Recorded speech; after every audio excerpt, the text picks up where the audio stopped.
네, 여러분의 열정을 응원합니다. 부리국어 나는 문학이 희망이다. 오늘은 문학의 수용과 생산 단원을 공부하도록 하겠습니다. 자, 어떤 작품을 공부할 거냐면요. 박인로 선생의 조홍시가라고 하는 연시조입니다. 제목을 통해서 떠오르는 음식이 있을 겁니다. 홍시죠. 말랑말랑하고 달콤한 홍시를 주제로 한 시인데요. 총 4개의 수로 구성되어 있는 연시조입니다. 자, 어떤 내용일지 살펴보면서 동시에 우리는 문학작품의 내용과 형식이 어떤 연관성을 갖고 있는지에 대해서도 간략하게 보도록 하겠습니다. 자, 성취 기준에는 이런 내용이 있어요. 문학작품은 내용과 형식이 긴밀하게 연관되어 이루어짐을 이해하고 작품을 감상한다. 자, 이해하기 쉽게 여러분에게 설명하자면 그릇이 다양한 종류가 있습니다. 냄비, 접시, 컵이 있네요. 자, 근데 여기에 각각 들어가야 될 음식물은 다르죠.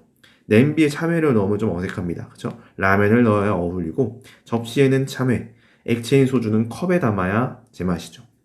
자, 각각 음식마다 어울리는 그릇이 있듯이 문학작품의 내용에 따라서도 다른 형식을 각각에 맞는 형식을 가져야 된다라는 이야기를 하고 싶은 겁니다.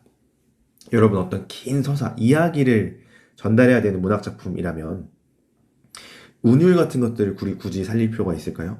그렇지 않다는 거죠. 그러다 보니까 소설에는 운율이나 시에서 얘기하는 시의 표현 기법 이런 것들이 드러나지 않는 반면 시에서는 운율을 굉장히 중시하고 그리고 비유나 상징 같은 시적 표현 기법들이 굉장히 중시되죠. 자, 문학작품 어떤 내용을 갖고 있느냐에 따라서 그렇게 달리 형식을 갖는다는 겁니다. 운율 이야기가 나온 김에 운율에 대한 이야기를 좀 해보겠습니다. 시에서의 운율은 가장 중요한 형식이니까요. 또 오늘 공부할 작품은 시조이기 때문에 운율을 빼어놓고는 말할 수가 없습니다. 그래서 운율, 아마 1학년 때 공부를 했던 내용이지만 중요하기 때문에 복습하도록 하겠습니다. 운율은 운과 율의 합성어입니다. 먼저 운은 라임이라고 영어로 번역할 수 있고요. 율은 리듬입니다. 자, 운이 무엇이냐면요. 비슷하거나 같은 음절 또는 음운을 반복하는 겁니다. 거기서 느껴지는 음악성을 우리는 운이라고 합니다. 운은 두운, 요운, 그리고 가군 3가지 종류로도 구분을 하기도 하는데요. 뒤에 운은 라임이라는 뜻이고요. 두, 요, 각은 각각의 위치입니다. 자, 두는 머리 두자, 각은 다리 각자, 요는 허리 요자입니다. 그러니까 두는 앞부분에 비슷한 음절과 음운을 반복할 때 느껴지는 라임. 그리고 각은 다리 각자니까 뒷부분, 요는 허리 부분에서 느껴지는 라임을 이야기를 합니다.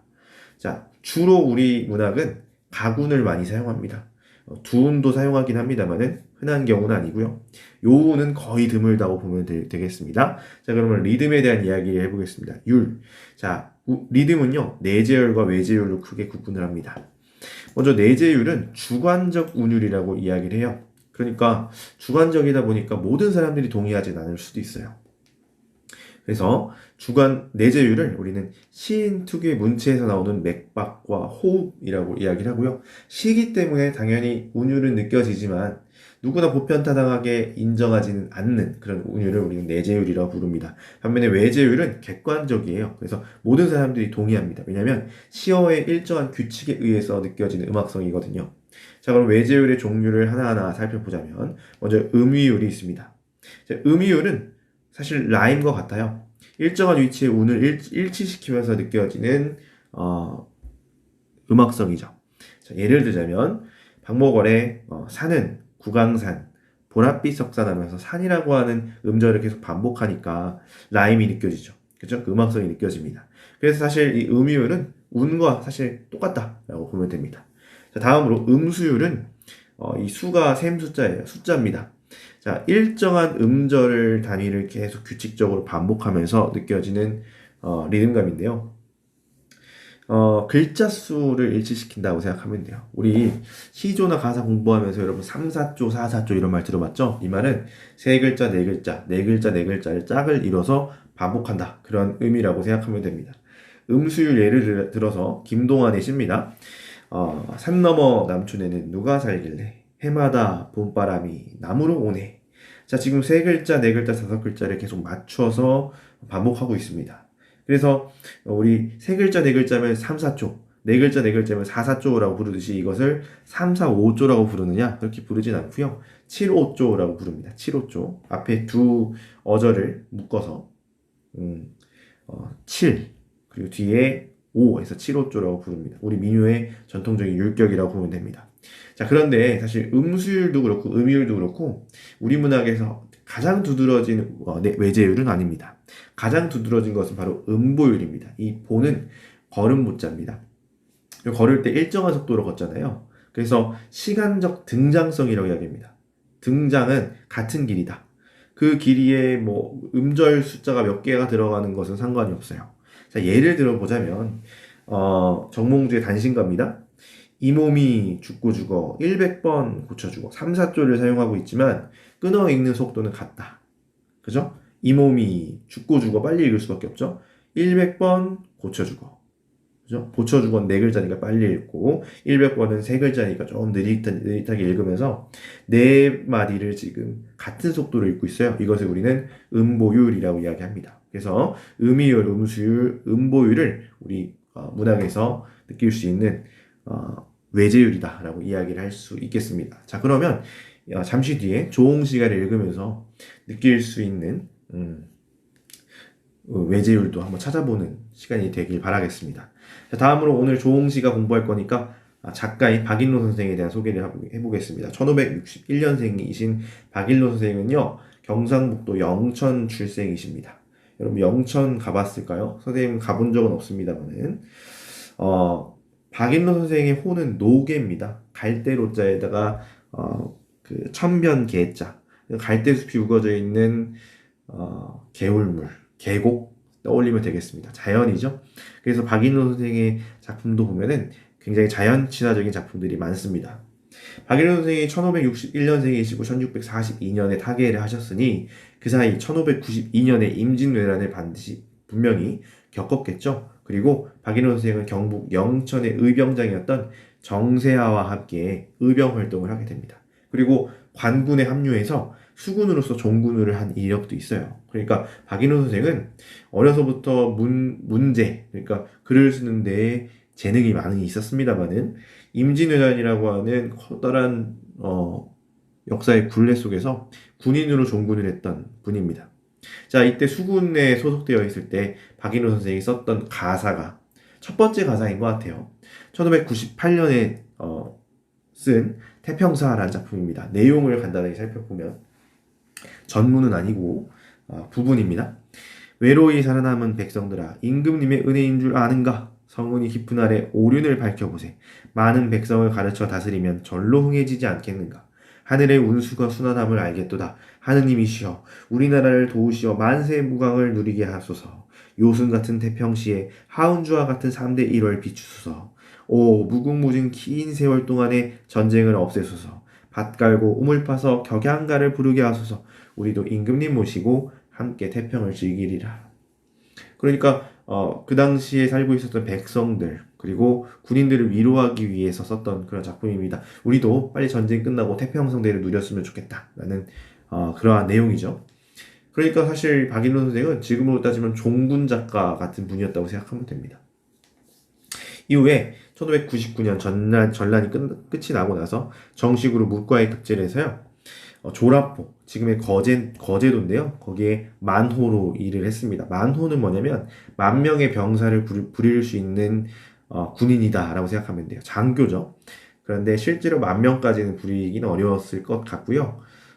지금으로 따지면 대대장 정도 된다고 해요. 대대장의 계급이 중령인데 대대장은 선생님도 정확하게 모르겠습니다만은 5개 정도의 중대를 거닐 수 있고 중대가 100명 정도 되니까 한 500명에서 1000명 사이 정도의 군인들을 부릴 수 있는 그런 장교였다고 생각하면 됩니다. 뭐 그게 중요한 건 아니고요. 박인호 선생은 의외로 아주 유명한 분과 친분이 깊었습니다. 여러분 오성과 한음이라고 들어봤어요? 조선시대 최고의 개그 콤비라고도 불리는 오성과 한음. 각각 영의정을 지내기도 했던 분들인데요. 이덕형과 친분이 깊었습니다. 오늘 공부하게 될 조홍시가도 그렇고 다음 시간에 공부할 누앙사도 그렇고 모두 이 이덕형의 권유로 창작을 하게 되었습니다. 자, 그래서 이덕형과의 일화도 이따 좀 이야기를 해보죠. 자, 이덕형과의 만남 1601년 이때 그 홍시를 먹으면서 홍시를 대접받고 박인로와 조홍시가라는 작품을 창작을 합니다. 그 내용은 이따 뒤이어서 살펴보도록 하고요. 1605년에는요, 선상탄이라고 하는 작품을 쓰게 되는데요. 이 내용이 어떠하냐? 보겠습니다.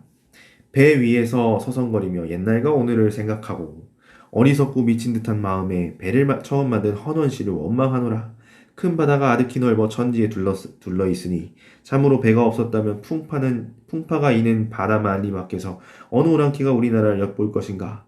무슨 일을 하려고 배를 만들기 시작하였던가? 장구한 세월에 끝없는 큰 패단이 되어 온 세상 만백성의 원한을 길렀는가? 말 그대로 선상타는 배 위에서 부르는 탄식 같은 거라고 생각하면 돼요. 그러니까 배를 만든 사람을 원망하고 있는 거죠. 왜? 임진왜란이 배가 없었다면 일어날 수 있었겠는가? 뭐 이런 발상입니다. 수군이었기 때문에 이런 작품을 썼을 수도 있을 것 같아요. 그리고 전쟁을 겪은 사람으로서 태평사는 뭔가 위로를 하는 글이라면 선상타는 현실적으로 너무 힘들었다라는 어떤 토로하는 글이라고 생각을 하면 되겠습니다. 이후에 경기 용진에서 인생의 후년기를 보내게 되는데 지금은 양주군입니다. 경기도 양주군에서 생활을 하게 되었습니다. 이때 누황사라고 하는 작품을 창작을 합니다. 1611년 이덕형이 이 누황에서 사는 기분이 어떠한가? 라고 묻자 가사를 써서 화답을 했다라고 이야기하죠. 옛날 양반들은요, 여러분, 글을 쓰고 나면 본인의 글들을 모아서 문집으로 만들었는데, 박인론 선생도 본인의 호를 딴 노계집이라는 문집을 내게 됩니다. 이 문집에는요, 9개의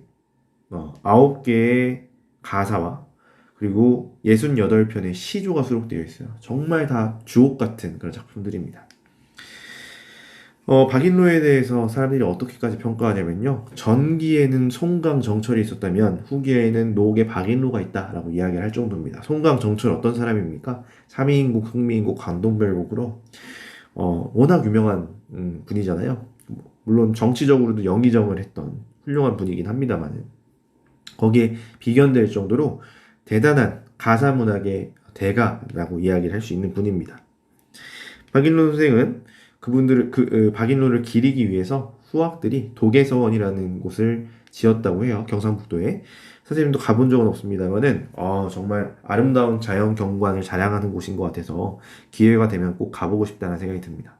자, 군인 출신의 문학가였던 박인로 선생의 조홍시가 지금부터 살펴보도록 하겠습니다. 자, 내수로 구성되어 있는 조홍시가를요, 선생님이 한 수씩 분석을 하겠습니다. 한 수씩 천천히 뜯어볼 테니까요. 지금부터 보도록 하죠. 자, 원문입니다. 원문으로 읽을게요. 반중 조홍감이 고하도 보이나다. 유자이 아니라도 품언직도 하다마는 품어가 반길이 없을세 글로 서로 하나다. 자, 이게 조홍시가의 1수입니다.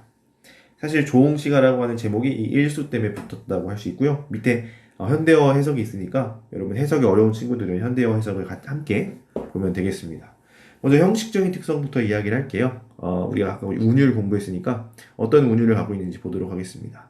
자, 하나, 둘, 셋, 네 마디로 똑같이 끊어서 읽게 되죠. 즉, 우리가 공부했던 외제율 가운데 음보율, 사음보의 율격을 갖고 있다. 음수율은 그럼 없냐? 음수율은 정확하게 지키고 있진 않아요. 반중은 두 글자고, 조홍감이는 네 글자. 그럼 이사조냐? 그렇지도 않거든요. 밑에, 유자이 아니라도 같은 경우는 세 글자, 네 글자를 하고 있어. 3, 4조. 그러니까 3, 4조 내지 4, 4조가 맞는 것 같습니다. 그러니까 음수율은 그렇게 엄격하게 지키진 않았다라고 생각하면 됩니다. 자, 이 시의 주제어인 조홍감이 나옵니다. 여러분. 조홍감은 이를 조자에다가 불구홍자였어요. 그러니까 이르게 익은 감, 일찍 익은 감이라고 하는 표면적 의미가 있고요. 여러분이 알고 있는 홍시입니다. 근데 이 작품에서 이 조홍감은요, 상징적 의미가 있어요. 무엇이냐? 시적 화자의 효심을 상징하죠. 그죠? 왜냐? 그 뒷내용 보자면 유자이 아니라도 품언직도 하다마는 현대어로 그대로 읽어보면 유자가 아니라 할지라도 몸에 품고 돌아갈 만도 하다마는 이래요. 근데 이 중장만 봤을 때는 이해가 잘 안 됩니다. 왜냐면 고사를 알아야 되는 부분이거든요. 여러분, 고사. 어떤 고사냐면 회귤고사라고 해요. 회귤고사는 뭐냐면 귤을 품었다라는 뜻이에요. 귤을 품은 이야기. 다른 말로 육적 회귤이라는 사자성어로도 전해져 내려오는 회귤고사를 살펴보도록 하겠습니다. 이 시의 특징, 고사를 인용하고 있다는 거 여러분 잘 알아둬야 돼요. 자, 옛날 오나라, 여러분 삼국지 위촉 오 알죠? 그 오나라입니다. 오나라에 육적이라는 사람이 살았는데 6살 때 원술에게 귤 대접을 받고 그 중에 몇 개를 품었답니다. 그리고 하직 인사를 할 때 그것이 흘러나와 발각되었는데 이때 원술이 그 까닭을 물으니 집에 가지고 와서 어머니를 드리려고 하였다라고 했답니다. 그래서 원술을 비롯한 모든 사람들이 그 효심에 감동했다가 바로 육적 회귤고사입니다. 이 육적 원술 이 사람들은요 드라마가 아니죠, 소설 삼국지 연의에 나오는 등장인물이기도 해요. 실존 인물이죠. 원술은 꽤나 비중이 있는 인물이에요. 초반에 삼국지 초반에 동탁의 횡포에 맞서기 위해서 지방에 있는 군벌들 18로 제후라고 해요. 그 중에 1군에 해당했던 사람이 바로 원술이에요. 그럼 원술, 원소 형제 알죠? 원술. 그리고 육적은요 그렇게 비중이 있는 인물은 아닙니다만 오나라의 명문가 육시 가문의 후손 중에 한 명입니다. 이 육적보다는 육적의 조카라고 해야 될까요? 육손이라는 인물이 굉장히 유명합니다. 오촌 당숙인데 육적이 오촌 당숙입니다. 육손은 훗날 이릉전투에서 총나라 그러니까 유비군을 크게 물리치면서 유비가 결국 죽음을 맞이하게 되는 직접적인 원인을 제공했던 사람이기도 합니다. 오나라 입장에서는 큰 영웅이죠. 자, 그런데 어쨌든 유자 아니라도 품언지 또 하다마는 이라는 것은 회귤고사를 볼 때 야, 귤을 품었던 그 효심처럼 나도 이 조홍감을 품어갈 만도 하지만 자, 종장 보겠습니다. 품어가 반길이 없을세. 품어가도 반길 사람이 없으므로라는 뜻입니다. 그러니까 다시 말하면 부모님이 현재 돌아가셨다는 뜻이에요. 그래서 시적 화자가 본인의 감정을 직설적으로 표현합니다. 뭐라 글로 서러하노라. 내가 그래서 너무나 서럽다라는 이야기예요. 부모님이 돌아가셔서 느끼는 그 서러움과 그리움을 우리는 사자성어로 무엇이라고 하냐면요, 풍수지탄이라고 합니다. 바람풍 나무수 자를 써서 풍수지탄이라고 하는데, 이 풍수지탄이라고 하는 사자성어는 옛날 중국의 시경이라고 하는 고서에 나오는 부분입니다. 나무가 고요하고자 하나 바람이 그치지 않고 자식이 봉양하려 하나 어버이가 기다려주지 않는다라는 식구입니다. 대꾸법을 쓰고 있는데 마치 부모님이 일찍 우리가 나중에 효도드려야지 이렇게 기다리다가는 결국엔 효를 행할 수 없다는 거예요. 나무가 고요하려고 하지만 바람이 불어서 흔들리듯이 부모님도 우리를 기다려주지 않는다는 거예요. 거기서 온 사자성어 풍수지탄입니다. 중요하게 기억할 만하죠. 자, 다음 좀 추가적으로 우리가 알아둘 만한 내용들을 좀 살펴보자면요. 중세국어의 특징적인 면들이 좀 보이는 것들이 있어요. 먼저 선어말음이 나입니다. 나. 이 선어말음이 나는 현재 시제 선어말음이에요. 현대국어로 따지면 니은 또는 는에 해당하는 것이죠. 그래서 고와도 보이나다 했을 때 이것은 정확하게 해석하자면 고와도 보인다라고 해석하는 게 좋아요. 현재 시제 선어말음이 니은을 넣는 거죠. 자, 유자이 아니라도 해서 이가 쓰이고 있는데 이 이를 오타라고 생각할 수도 있지만 오타가 전혀 아니고요. 중세국어의 주격조사 이라고 하는 모음만 사용할 수도 있었다라는 거 여러분 알 겁니다. 그리고 품어가 반길이 없을세 아까는 선생님이 얘기했습니다만 이것은 을세는 함으로라는 뜻이에요. 그래서 훈민정음 서문에도 보면 사맞디 아니할세라는 말이 나오잖아요. 서로 맞지 아니하다라는 뜻인데 거기서도 사용하는 그 말입니다. 자, 다음 이수 보겠습니다. 이수. 자, 읽어보겠습니다. 왕상에 리어 잡고 맹종의 죽순 꺾어 검던 멀리 희도록 노래자의 옷을 입고 일생의 양지 섬유를 증자같이 하리이다. 번역본을 보자면요. 왕상의 잉어를 낳고 맹종의 죽순을 꺾고 검었던 머리가 하얘지도록 노래자의 옷을 입고 내 평생의 정성껏 효도함이 증자와 같이 하겠습니다. 누군지 모르겠지만 이 사람들이 굉장한 효자들이었던 것 같아. 왕상, 맹종, 노래자, 증자. 그죠? 그만큼 나 열심히 효도하겠다라는 그런 메시지를 담고 있어요. 분명합니다. 그런데 여기서도 굉장히 많은 고사를 인용하고 있다는 점 느껴지죠. 왕상고사 알아야 될 거 아닙니까? 왕상의 이어가 무엇인지를 알려면 왕상고사를 알아야 됩니다. 와빙굴이라고 하는 사자성어로 남아있는 이 왕상고사는요, 이런 내용입니다. 옛날 위나라, 이 위나라도요, 위촉오 할 때 그 위나라예요. 삼국시대입니다. 위나라의 왕상이 계모인 주씨가 겨울에 생선이 먹고 싶다고 해서 언 호수에 가서 몸으로 얼음을 녹이려 하자 호수에서 잉어가 2마리 뛰어나와서 그것을 바쳤답니다.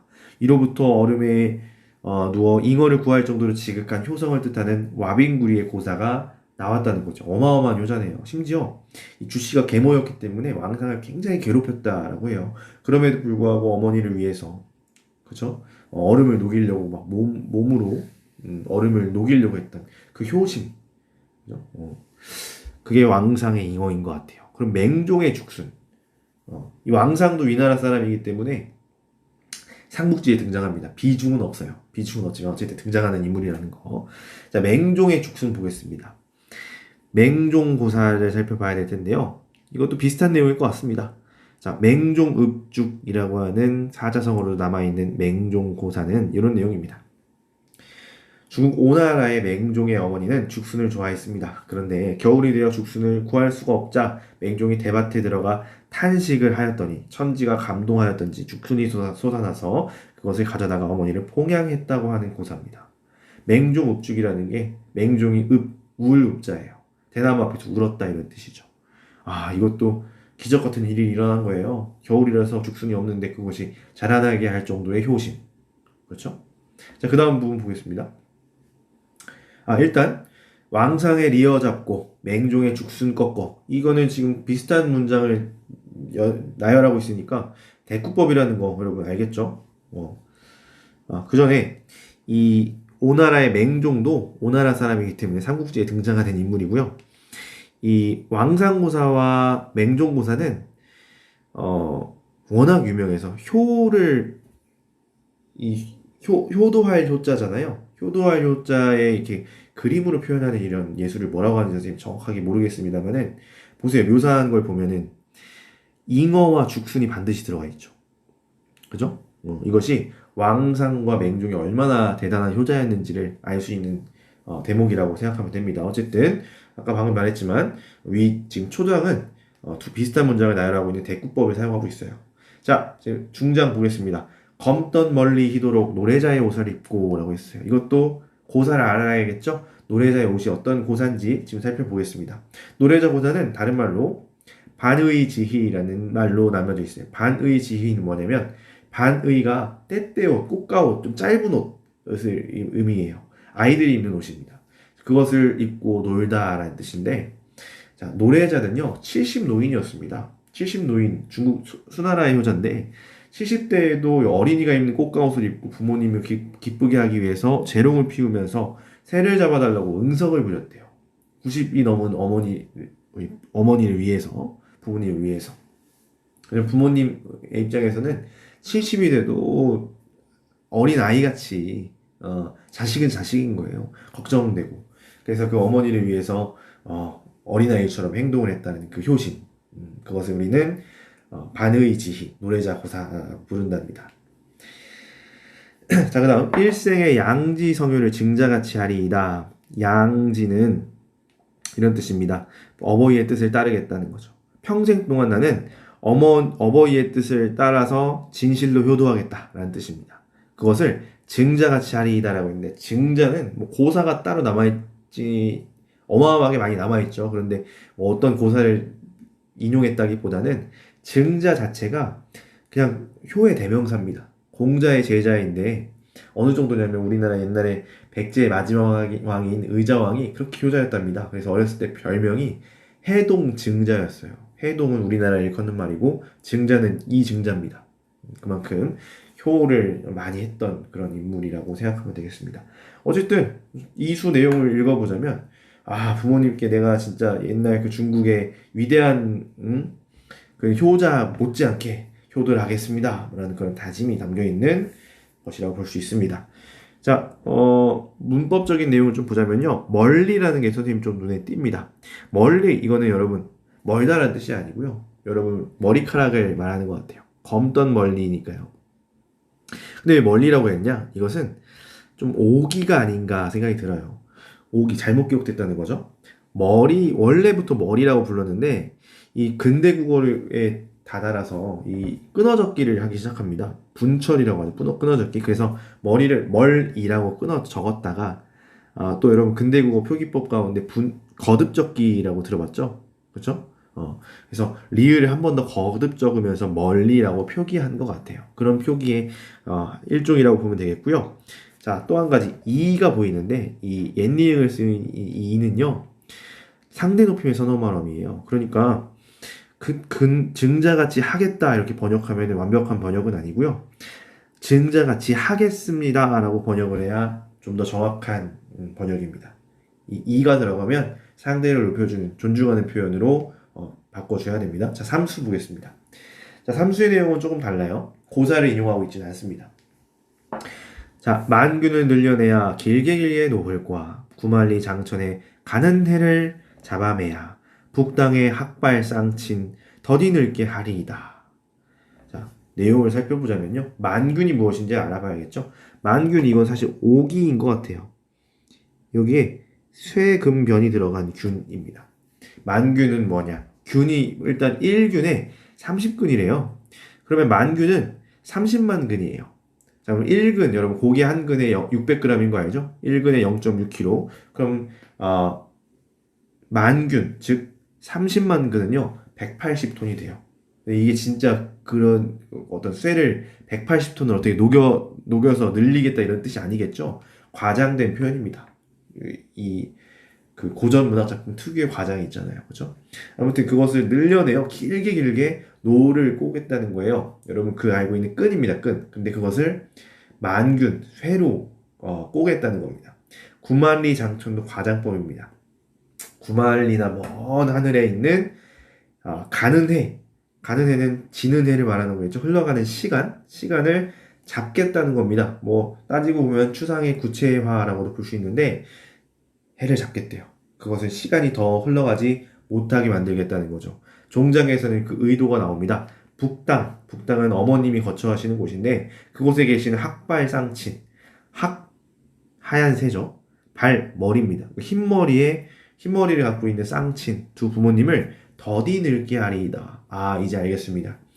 가는 해를 잡아두려는 이유는 뭐냐면 시간이 가지 못하도록 하기 위한 것이고 시간이 가지 못하게 하기 위한 것은 무엇이냐면 부모님이 더 이상 늙지 않길 바라는 그런 마음이다 라는 거죠. 자, 삼수 내용 워낙 쉬워서 금방 넘어가겠습니다. 자, 여기서 알 수 있는 또 중세국어의 특징 노흘에서 발견되네요. 노입니다 여러분. 노끈할 때 노예요. 근데 뒤에 히읗이 보이죠? 이거 히읗 종성 체언인 거 여러분 잘 알죠? 그죠? 암컷, 수컷 할 때도 암수의 뒤에 히읗이 붙어있기 때문에 겉이라고 하는 말이 붙었을 때 거센 소리 내기 현상을 겪어서 암컷, 수컷이 된 거 여러분 1학년 때 배워서 알고 있을 거라고 생각합니다. 자, 마지막 사수 보겠습니다. 자, 역시 해석이 잘 안 되는 친구들은 현대어 번역본을 같이 보면서 보면 되겠습니다. 군봉 못하신디 외가막이 들어오니 백옥 사인 곳에 돌 하나 갖다마는 두어라 봉황도 비조와 류신이 매셔논들 어떠하리. 자, 이 사수는요 앞에 1, 2, 3수와 약간 괴리감이 좀 느껴집니다. 앞에는 분명히 효에 대한 이야기를 하는 것 같은데 사수는 어떤 직접적인 효에 대한 이야기가 아닌 것처럼 느껴지거든요. 자, 그래도 한번 보겠습니다. 자, 군봉은 무엇이냐? 봉황의 물입니다. 그런데 이 봉황의 무리가 무엇인지 곰곰이 생각하자니 지금 이 시의 전체 맥락을 봤을 때 중국의 역대 효자들을 일컫는 것 같아요. 아까 공부했던 왕상, 맹종, 그리고 노래자, 증자 포함 24명의 그 중국 효자가 있어요. 그 효자를 일컫는 말인 것 같아요. 이 봉황이라는 게 유능한 성현들을 일컫기도 하지만 이 작품이 조홍시가 효를 주제로 한 작품이기 때문에 효자들이라고 해석하는 게 더 좋을 것 같습니다. 자, 이 모여있는 곳에 뭐가 와 있냐면 외가마귀가 왔어요. 외가마귀는 까마귀죠. 까마귀라는 걸 알겠죠.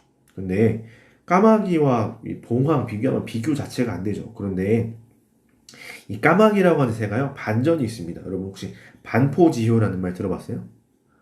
반포지유. 반포지유에 대한 이야기를 선생님이 좀 해보겠습니다.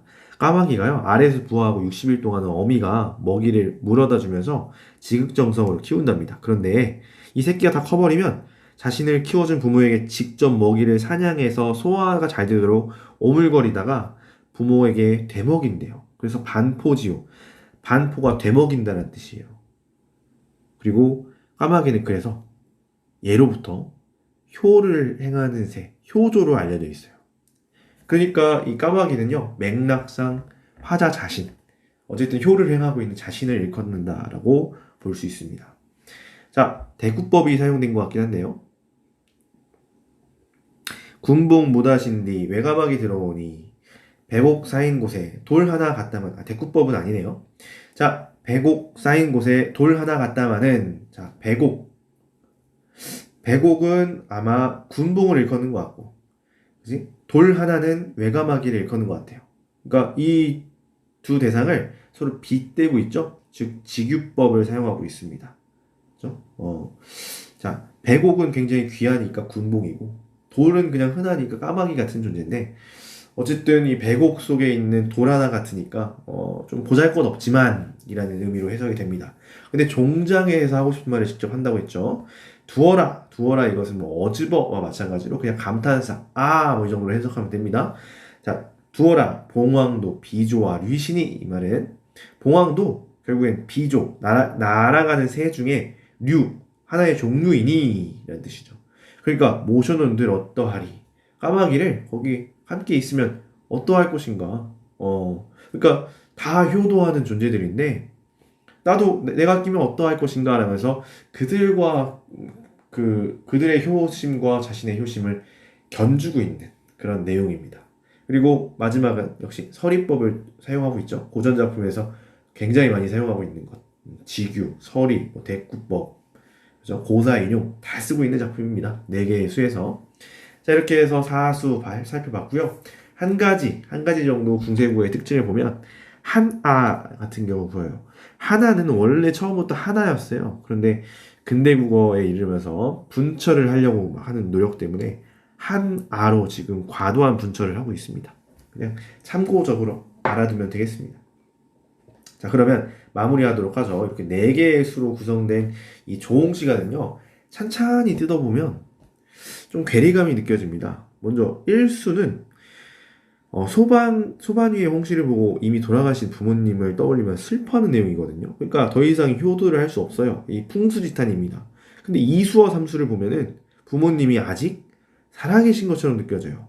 그 효자들을 떠올리면서, 중국 고사에 등장하는 효자들을 떠올리면서 부모님께 효를 다짐한다는 것은 아직 부모님이 살아계시다는 얘기죠. 3수도 보면은 더 이상 늙지 않기를 바라는 마음도 마찬가지고요. 그죠? 그리고 4수도 약간 괴리감. 사수는 성현들을 본받고 싶은 마음을 봉황과 까마귀에 빗대어서 표현을 하고 있잖아요. 앞에서 어떤 식으로 내 효도하겠다라는 내용이었다면 사수는 그렇지 않다. 자, 그 이유에 대해서 이야기하자면요. 원래 조홍시가는 이 장현광이라는 사람이 박인로에게 홍시를 대접하면서 이걸로 시조를 한번 지어봐라 해서 시조를 지었답니다. 그게 바로 조홍시가예요. 바로 엄밀히 말하면 일수만 조홍시가라고 해도 할 말이 없습니다. 그런데 이 조홍시가를 두고 또 친했던 친구 한음 이덕형이 조홍시가와 같은 단가 세수를 지어봐요. 단가 짧은 노래예요. 그래서 세수를 지어서 그것을 합쳐서 4수짜리 연시조로 만들었다는 겁니다. 그러니까 말투가 달라요. 서로 하나다 이거면 서러워한다로 해석할 수 있잖아요. 반말이죠. 그런데 증자같이 하리이다, 더디 늙기 하리이다, 이것은 존댓말이에요. 문체 자체가 다르고요. 주제의식도 다르고 논리적으로 좀 맞지 않는, 하지만 어쨌든 효라고 하는 전체적인 주제의식은 공유하고 있는 작품입니다. 자, 이것은 독자들이 좀 기억하기 쉽고 따라 부를 수 있게 만들어야 했습니다. 그러다 보니까 시조의 형식을 취하면서 운율을 잘 맞출 수밖에 없겠죠. 그리고 고전 문학에 가장 많이 사용되는 표현법, 고사를 인용합니다. 그러니까 그 당시, 지금 우리에게는 좀 낯선 배경지식들이지만 그 당시 사람들에게는 워낙 보편적인 배경지식이기 때문에 이런 배경지식을 들으면 더 와닿는단 말이죠. 그래서 고사를 인용하고 있다는 점. 이런 것이 지금 형식상의 특징입니다. 그래서 내용과 형식상의 어떤 관계에 대해서도 우리가 이야기를 해볼 수 있는 작품이겠네요. 자, 그럼 기출문제 풀면서 마무리하겠습니다. 좋은 시간에 대해서 학생 스스로 탐구 과제를 설정하고 그것을 해결해 보는 중이다. 과제 해결이 적절하지 않은 것을 골라보자입니다. 1번 중심 소재인 좋은 감의 기능입니다. 외적 기능은 창작의 계기. 그렇죠. 감을 보고 지었으니까요. 내적 기능은 정서의 환기. 부모님이 돌아가신 어떤 안타까움, 풍수지탄이라고 했죠. 정서환기 맞습니다. 1번 맞네요. 자, 2번 유자 관련 고사, 회귤고사였죠. 이것을 인용한 효과는 주제를 효과적으로 부각시키고 강조하죠. 맞네요.